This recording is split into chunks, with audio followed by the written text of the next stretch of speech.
లక్ష్యమును జీవమును ఆధారము నీ వాక్యము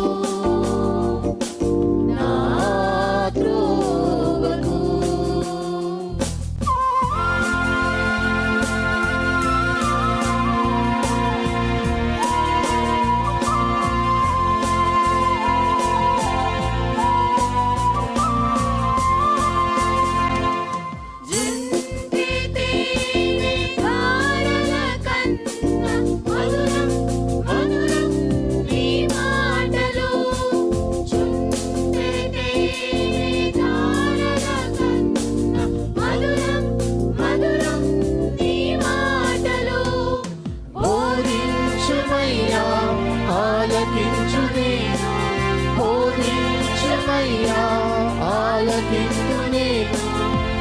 అనుసరింతునయ్యా ఆత్మశక్తితో, అనుసరింతునయ్యా.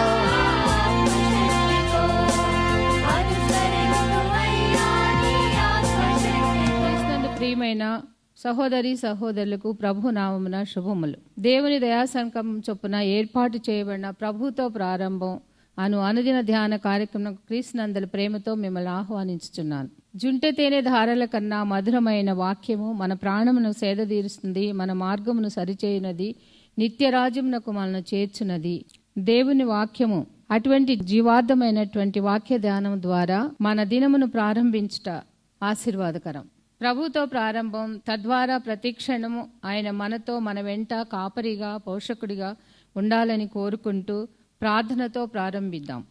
ఆయన ఆశీస్సులు ఆశీర్వాదములు సదా మనకు తోడైండునుగాక.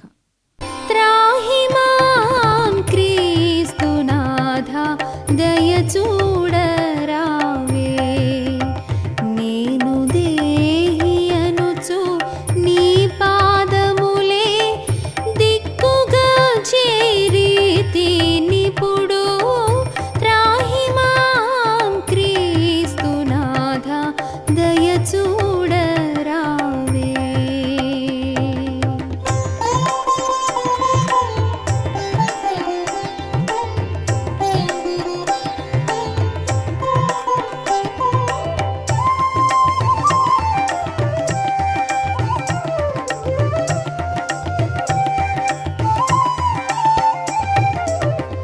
గవ్వ చేయరాని చెట్ట కర్మేంద్రియాధీనుడనై రవ్వ పాలై నేనెంతో నివ్వబుందితి. త్రవ్వుచున్న కొలది పెరుగు తరగదు నా పాపరాశి. ఇవ్విధమున చెడిపోతిని నేనేమి సేతోనో. త్రాహిమాం క్రీస్తునాథా దయ చూడరావే, నేను దేహి అనుచు నీ పాదములే దిక్కుగా చేరితి నిపుడు. త్రాహిమాం క్రీస్తునాథా దయ చూడరావే.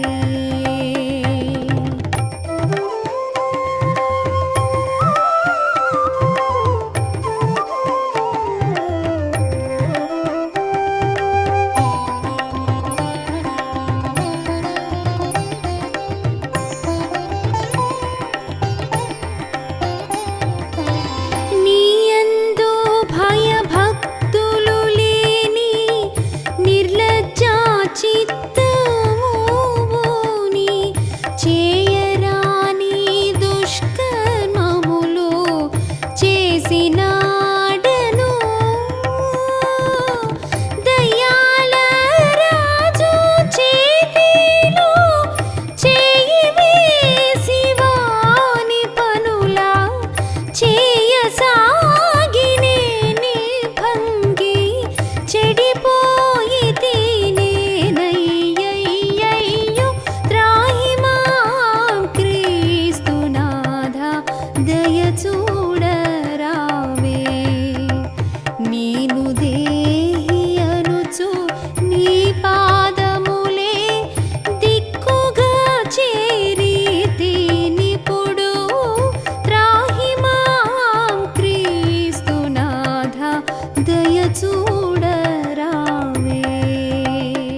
క్రీస్తునందు ప్రియమైన దేవుని సంగమం, మరొక నూతన దినమును దేవుడు మనకు అనుగ్రహించాడు. ప్రభుతో ప్రారంభం, అనుదిన ధ్యానం, ఆత్మకు క్షేమం. ఈ క్షేమకరమైన ఆధ్యాత్మిక వర్తమానములు అనుదినము ధ్యానం చేస్తుండగా ఆత్మల కాపరి, మన బోధకుడు, సమస్తాన్ని సృష్టించిన సృష్టికర్త మనతో సంభాషిస్తుండగా రండి ఆయన లేఖనాలు అనుసరించి, ఆయన ప్రబోధాన్ని ఆలకించి, ఈ సృష్టిలో ఆయన యొక్క ఔన్నత్యాన్ని, తద్వారా మన పట్ల ఆయన చూపుతున్న కృపను ధ్యానం చేద్దాం. రండి ప్రార్థనాపూర్వకంగా ఈ కార్యక్రమాన్ని ప్రారంభిద్దాం. ప్రార్థన చేద్దాం. కృపగల దేవా, దయగల తండ్రి, మీ పాదములకు స్తోత్రము చెల్లిస్తున్నాం నాయన. నీ ఉచితమైన దయా సంకల్పాన్ని బట్టి మమ్మల్ని ప్రేమించి మాతో మీరు సంభాషిస్తున్న విధానం బట్టి మీకు స్తుతులు చెల్లిస్తున్నాం.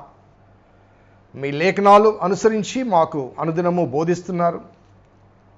నీ వాక్యము లోతైన మర్మాలు మేము గ్రహిస్తున్నప్పుడు ప్రభా, నీ యొక్క ప్రేమను ప్రభా మా పట్ల ఎంత విశిష్టంగా ఉందో తెలుసుకుంటకు అవకాశాలు కలుగుతున్నాయి.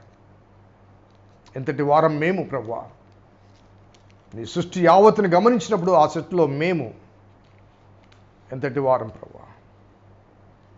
అంతలో కొంతసేపు కనబడి అంతలో మాయమయ్యే జీవితాలు మావి. అటువంటి అనుభవాల మధ్య ప్రభా, ఈ దినము వాక్యం కొరకు మేము నిరీక్షిస్తుండగా మీరే మాకు ఉపదేశించమని మా రక్షకుడిని యేసు నామమున అడిగి వేడుకొంచున్నాం తండ్రి, ఆమేన్. 19వ కీర్తనలోని 2వ వచనం, 3వ వచనం కూడా జ్ఞాపకం చేసుకుందాం. పగటికి పగలు బోధ చేయుచున్నది, రాత్రికి రాత్రి జ్ఞానము తెలుపుచున్నది. వాటికి భాష లేదు, మాటలు లేవు, వాటి స్వరము వినబడదు. వాటి స్వరము వినబడదు. పగటికి పగలు బోధ చేయుచున్నవి, రాత్రికి రాత్రి జ్ఞానము తెలుపుతుండగా పగలు మరొక పగలుకు బోధిస్తుందంట. రాత్రి మరొక రాత్రికి జ్ఞానాన్ని తెలియచేస్తుందట. చాలా మర్మాత్మకమైన డిక్లరేషన్ దావీదు ద్వారా మరి ఈ సృష్టి యొక్క ఆ క్రమాన్ని మనకు తెలియచేస్తూ దేవుడు దావీదుకు ఆ పరిజ్ఞానం అనుగ్రహించి తద్వారా మనకు బోధిస్తున్నాడు. పగటికి పగలు బోధ చేసిన demonstration teaching a day, teaching to the next day what to do, what not to do. Teaching the day to the next day, what to do, what not to do. చాలాసార్లు ఒక దినము ముగియగానే కొన్ని పనులు పెండింగ్ పెట్టుకుంటాం. రేపు ఇది చేయాలి, అది చేయాలి అని చెప్పుకుంటుంటాం కదండి. సో రేపటి కొరకు కొన్ని కార్యక్రమాలు, ఈ రోజు రేపటికి కొన్ని కార్యక్రమాలు మనకు సంక్షిప్తపరిచి ఇవి రేపటికి. So today speaks to tomorrow what to do on it's today. కొంత లోతుగా మనము ఆలోచించినట్లయితే ఏమి బోధిస్తున్నాయి? పగటికి పగలు బోధిస్తుంది, రాత్రికి రాత్రి జ్ఞానం ఏం బోధిస్తున్నాయంటే దేవుని మహిమని. The first word we have to take. So దేవుని మహిమను వివరిస్తున్నాయి. అలాగే అంతరిక్షము మనకు బోధిస్తున్న ఆ అనుభవాన్ని పగటికి పగలు, రాత్రికి రాత్రి. ధ్యానం చేసినప్పుడు నాకు రిలే రేస్ జ్ఞాపకం వచ్చింది. ఈ రిలే రేస్లో నలుగురు ఒక నిర్దిష్టమైన దూరానికి ప్రయాణం చేయాలి, పరిగెత్తాలి. ఒకడు పరిగెత్తి మరొక ఒక నిర్దిష్టమైన గట్టు దగ్గర మరొకరు ఉంటారు, ఆ బార్డర్ దగ్గర మరొకరు ఉంటారు.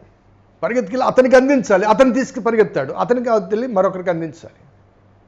సో ఫైనల్లీ ఆ చివరి ఉన్నవాడు ఆ బార్డర్ ఎవరు ముందు దాటితే. So today speaks to the next day, what to do, what not to do. And the next day speaks to it's next day, what to do, what not to do. So ఆ రీతిగా ప్రతిదినము కూడా మన దినచర్యలు కొనసాగుతూ ఉంటాయి.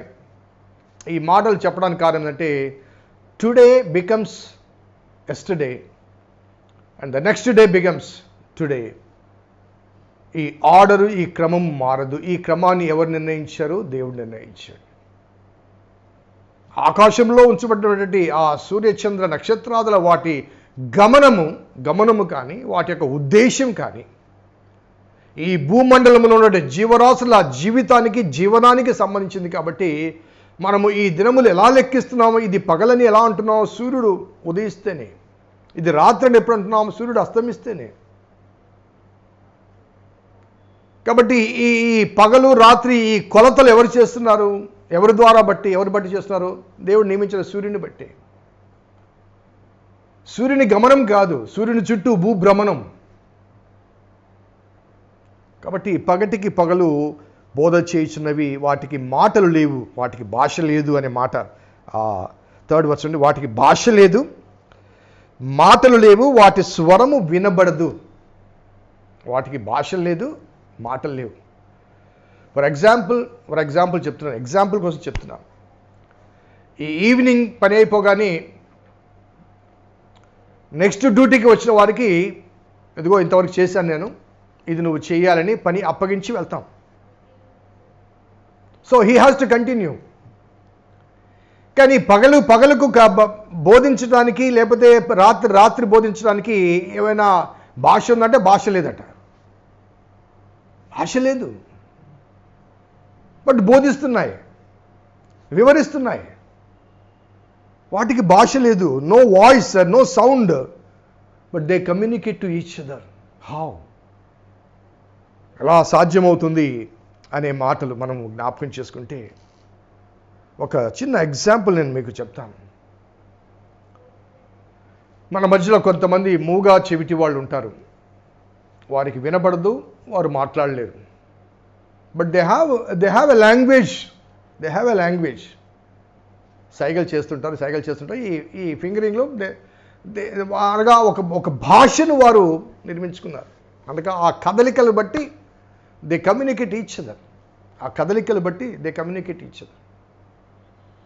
కాబట్టి సూర్య చంద్ర నక్షత్రాదుల చుట్టూ ఈ భూభ్రమణాన్ని బట్టి they communicate each other without having a word or voice. ఒక లాంగ్వేజ్ లేకుండా. ఇంకా మనకు అర్థం కావడానికి మరొక ఎగ్జాంపుల్ చెప్తాను. ఒక టీచర్ ఉన్నారు, ఫర్ ఎగ్జాంపుల్ ఒక సండే స్కూల్ టీచర్ ఉన్నారు. ఆ టీచర్ దగ్గర ఒకరిద్దరు తమిళ్ స్టూడెంట్స్ ఉన్నారు, ఒకరిద్దరు తెలుగు స్టూడెంట్స్ ఉన్నారు, ఒకరిద్దరు మలయాళీ స్టూడెంట్స్ ఉన్నారు, ఒకరిద్దరు హిందీ స్టూడెంట్స్ ఉన్నారు, ఒకరిద్దరు ఇంకొక భాష. ఒక 10 మంది ఉన్నారు. 10 మంది 10 రకాల భాషలు అనుకుందాం ఫర్ ఎగ్జాంపుల్. ఈ 10 మందికి ఆ టీచర్ బోధించాలి 10 లాంగ్వేజెస్. ఈ టీచర్కు ఆమె మూగది. ఈ 10 మంది భాష ఆమెకు రాదు. సో 10 మందికి బోధించాలి, ఈమెకి ఏ భాష రాదు. ఒకసారి ఆలోచించండి. ఆమె ఆ 10 మందికి బోధించటానికి ఆమె ఉపయోగించే కొన్ని టూల్స్ ఒక చిత్రపటాన్ని తీసుకొని, ఆ చిత్రపటాన్ని ముందుంచి, ఆ చిత్రపటం దగ్గర చేయి పెట్టి, సో ఇమ్మీడియట్గా అక్కడ స్టూడెంట్స్, అక్కడ కూర్చున్న వారందరూ కూడా వారి వారి భాషల్లో అది సూర్యుడు అని చెప్తారు. ఇమ్మీడియట్గా అక్కడ ఇంకొక దగ్గర ఏలు పెట్టి ఆమె చూపించి అంటుంది బాలుడు అంట. ఇమ్మీడియట్గా ఇంకొక దగ్గర వేలు పెట్టి ఇక్కడ చూపించి ఏముంటుంది కోడి పిల్ల అంట. అంటే అర్థం ఏంటండి? ఆమెకి భాష రాదు, ఆ పిల్లలు ఒకరి భాష ఒకరికి అర్థం కాదు. కానీ ఆ చిత్రపటాన్ని ముందు పెట్టి ఆ చిత్రపటంలోని వస్తువులను చూపించి, ఆ చిత్రపటంలోని వస్తువులు లేకపోతే వారి యొక్క కవలికల నేపథ్యంలో she can explain the story. మన బిబ్లికల్ కాంటెక్స్ట్లో తీసుకుంటే ఒక చొక్కా లేని బాలుని చూపిస్తుంది, చేతిలో వడిసెలు ఉంటుంది, ఎదురుగా ఒక వీరుడు ఉంటాడు, ఆ వీరుడి కవచాలన్నీ కనబడుతుంటాయి. సో ఈ మూగ టీచరు వివిధ భాషలు ఉన్నటువంటి ఆ విద్యార్థులకు ఏమని నేర్పిస్తుంది?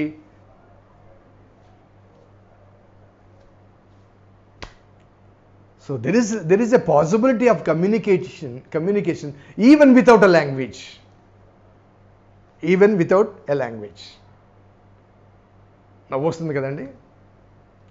సో పగటికి పగలు బోధ చేస్తున్నది, రాత్రికి రాత్రి జ్ఞానం తెలుసు. వాటికి భాష లేదు, మాటలు లేవు, వాటి స్వరం వినబడదు. But they are communicating. మాట్లాడుకుంటున్నారు. పగలు పగలతో మాట్లాడుతుంది, రాత్రి రాత్రితో మాట్లాడుతుంది. కానీ భాష లేదు, మాటలు లేవు. చాలా చక్కగా కొన్నిసార్లు ఒక శిల్పకారుడు ఒక అందమైన శిల్పాన్ని తయారు చేస్తాడు. ఆ శిల్పకారుడు ఆ అందమైన శిల్పాన్ని తయారు చేసినప్పుడు, లేకపోతే ఒక మంచి ఫోటో సో అతనితో మనకు ఆ భాషలో ఇది లేకపోయినప్పటికీ కూడా, మగవాళ్ళమైనప్పటికీ కూడా ఇమ్మీడియట్గా ఆ చిత్రాన్ని చూడగానే కళ్ళు ఇమ్మీడియట్గా కమ్యూనికేట్ చేస్తాయి బ్రెయిన్కి, what a beautiful it is అని. కళ్ళు చూచి కమ్యూనికేట్ చేస్తాయి, what a beautiful it is అని. సో ఆ కంటికి లాంగ్వేజ్ అవసరమా అందంగా ఉంది అని చెప్పడానికి? ఆ కన్ను చేసిన కమ్యూనికేషన్ బట్టి, అనగా కన్ను చెప్పిన విధానం బట్టి మన ఫేస్లో కదలికలో మారిపోతుంది. చాలా బాగుంటే అంటాం. ఎందుకంటే అది ఎవరు చెప్పారు? కన్ను చెప్పింది. బాగా అంటాం. So even our sight communicates even without a language. మన చూపు అలాగే మన వినికిడి దేవుడు చాలా ఈ భాష ద్వారా మాత్రమే కాదండి, దేవుడు మనకిచ్చిన చాలా అవయవాల ద్వారా we can communicate to each other. వాటికి భాష లేదు, వాటికి మాటలు లేవు, వాటి స్వరము వినబడదు అనే మాట ఇక్కడ కనబడుతుంది. సో మనకు భాష వచ్చండి, మనకు భాష వచ్చు. ఒకటి కాదు, అనేక భాషలు వచ్చు. నా మట్టుకు నాకు ఇంగ్లీష్ వచ్చు, తెలుగు వచ్చు, హిందీ వచ్చు, ఉర్దూ వచ్చు. సో మనం మాట్లాడుకోగలుగుతున్న వాక్చాతుర్యం ఉంది. లోక సంబంధమైన మాటలు ప్రతిరోజు లెక్క పెడితే కొన్ని లక్షల మాటలు మాట్లాడి ఉంటాం. ఆ వాటిలో వ్యర్థమైనవి కూడా లక్షలు ఉంటాయి, వ్యర్థమైనవి కూడా లక్షలు ఉంటాయి, వ్యతిరేకమైనవి కూడా లక్షల్లో ఉంటాయి, అసూయతో కూడిన మాటలు లక్షలు ఉంటాయి, పనికిరాని మాటలు లక్షలు ఉంటాయి.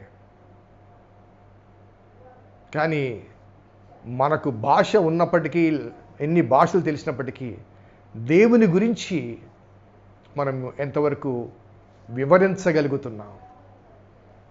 భాష లేదు, మాటలు లేవు, వాటి స్వరం వినబడదు. ఆకాశములు దేవుని మహిమను వివరిస్తున్నాయి, అంతరిక్షము ఆయన చేతి పని ప్రచురపడుతుంది, పగటికి పగలు బోధ చేస్తుంది, రాత్రికి రాత్రి బోధ చేస్తుంది. వాటికి భాష లేదు. మరి నీకు భాష ఉంది, సంభాషణ ఎలా చేస్తున్నావు? దేవుని గురించి సంభాషిస్తున్నావా? ఒకసారి ఆలోచించుకుంటే విచారం వేస్తుందండి. నాకే భయం వేస్తుంది, విచారం వేస్తుంది, భయం వేస్తుంది. So God has given us a communication. So భాషనిచ్చాడు దేవుడు. సంభాషించండి, దేవుని గురించి వివరించండి. భాష లేని సృష్టి దేవుని గురించి మాట్లాడుతుంటే, సంభాషించగల భాష కలిగిన మనిషి, సృష్టికి కిరీటముగా ఉన్న మనిషి దేవుని గురించి మాట్లాడలేకపోవడం, సంభాషించలేకపోవడం. ఇంకా ముగించాల్సి వస్తే, they don't have a language to communicate, but they never డిసొబే.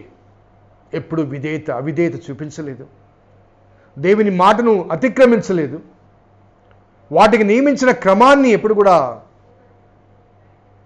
అతిక్రమించలేదు. తమ క్రమములో తాము వెళ్తున్నాయి. భాష లేకపోయినా, మాట లేకపోయినా తమ పనిని తాము చేసుకుంటూ పోతున్నాయి. ఆ విధి నిర్వహణలో వాటి ప్రధాన కర్తవ్యము దేవుడు చెప్పిన మాటకు విధేయత వ్యక్తపరుస్తూ, ఆ దేవుని యొక్క గొప్పతనాన్ని తమ క్రియల ద్వారా, అనగా తమ యొక్క మూమెంట్స్ ద్వారా ప్రపంచానికి తెలియచేస్తూ, ప్రపంచానికి మేలు కలిగే రీతిగా ఆకాశములు, అంతరిక్షములోని సృష్టిజాలమంతా పగటికి పగలు, రాత్రికి రాత్రి బోధిస్తున్నాయి. మనం ఎంతవరకు దేవుని గురించి వివరించగలుగుతున్నామో ఒకసారి సెల్ఫ్ ఎవాల్యుయేట్ చేసుకోవడం అవసరం. ప్రార్థించేద్దాం. కృపగల దేవాదయల తండ్రి, మీ పాదములకు స్తోత్రము చెల్లిస్తున్నాం నాయన. నీ ఉచితమైన దయా సంకల్పాన్ని బట్టి మమ్మల్ని ప్రేమించి మాతో ప్రభా మీరు మాట్లాడుతున్న విధానం బట్టి మీకు స్తుతులు చెల్లిస్తూ, నాలో మాలో మీరు కలగచేస్తున్న ఈ ఆనందకర అనుభవాలు బట్టి స్తుతులు చెల్లిస్తూ, భాష లేని నీ సృష్టి సంభాషిస్తుంది, నీ గురించి వివరిస్తుంది, దేవుని మహిమను వివరిస్తున్నాయి. అన్నీ కలిగిన మేము మౌనంగా ఉండుట ప్రభా అవివేకంతో కూడిన పని, అవిధేయతతో కూడిన పని. మాకు మీరు జ్ఞానోపదేశం చేస్తున్నందుకు స్తుతులు చెల్లిస్తూ, మేము నీ మాటలకు విధేయత వ్యక్తపరిచేటకు బద్దులమై ఉండుటకు మీ కృప దయచేయమని మా రక్షకుడిని యేసు నామమున అడిగి వేడుకొంటున్నాం తండ్రి. ఆమేన్. తండ్రి, కుమార, పరిశుద్ధాత్మ త్రియేక దేవుని దీవెన ఈ వాక్యం విన్నట్లకు, వాక్యాభిలాషులకు సదా తోడైనను గాక. ఆమేన్. God bless you. దేవుడు దీవించును గాక.